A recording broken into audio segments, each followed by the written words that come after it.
grand malade. Pourquoi pleurez-vous, madame?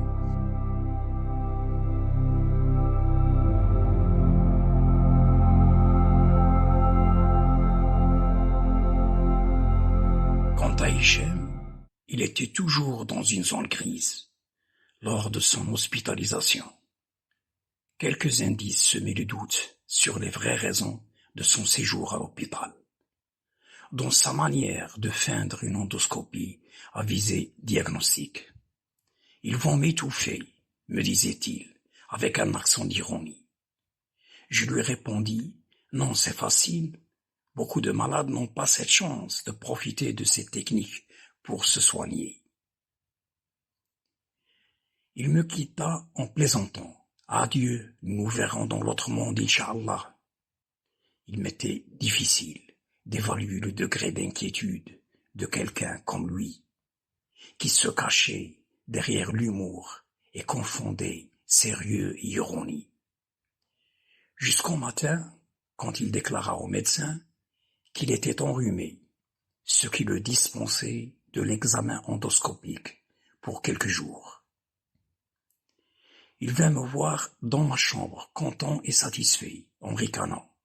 J'ai menti à madame le médecin, en lui disant que j'ai le nez légèrement bouché et un peu mal à la gorge. Elle n'était pas sûre que je dis vrai. Elle était excitée, mais elle m'avait quand même prescrit un traitement. Voici l'ordonnance. Le matin d'après, madame le médecin vint vérifier s'il avait pris ses médicaments ou pas. Il lui répondit qu'il n'avait pas d'argent pour les acheter, comme beaucoup de malades dans cet hôpital public.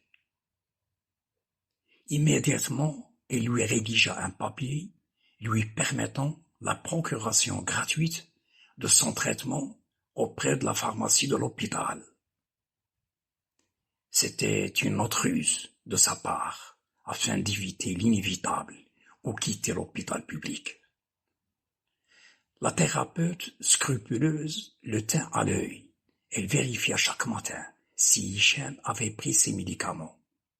Ce dernier se débarrassa discrètement de ses comprimés en les faisant diluer dans le lavabo, sous un jet d'eau. Mais il prenait une gorgée du flacon de sirop prescrit qu'il trouva sucré.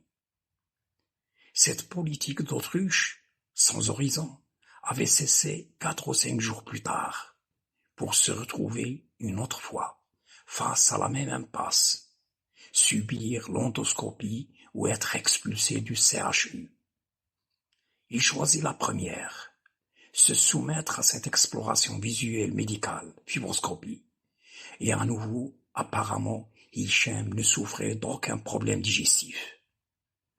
Il chercha à répéter le même scénario quand madame le docteur interniste vint lui fixer un rendez-vous en compagnie d'un groupe d'étudiants en médecine à propos d'une ponction sternale, une intervention douloureuse selon le témoignage de quelques malades du service et qui consistait à un prélèvement de la moelle osseuse avec une aiguille résistante au niveau du sternum.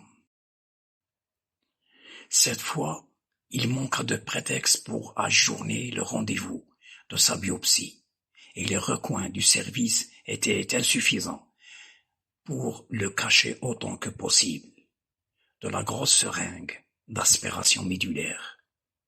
Il perdait pour la première fois le sourire. Il voulait tromper une fatalité. Cette situation me rappelait une nouvelle de Franz Kafka, Le chat et la souris. C'était comme si le médecin lui disait « Il faut simplement tourner à gauche et quitter l'hôpital » avant de lui implanter le trocar sur la partie bossue de son sternum. Après le résultat normal de cette biopsie, Hichem était contraint de quitter l'hôpital. Je me demandais si son séjour à l'hôpital n'était qu'une façon d'échapper au calvaire de son emploi de chauffeur. Un congé camouflé, un peu perturbé, rien de plus.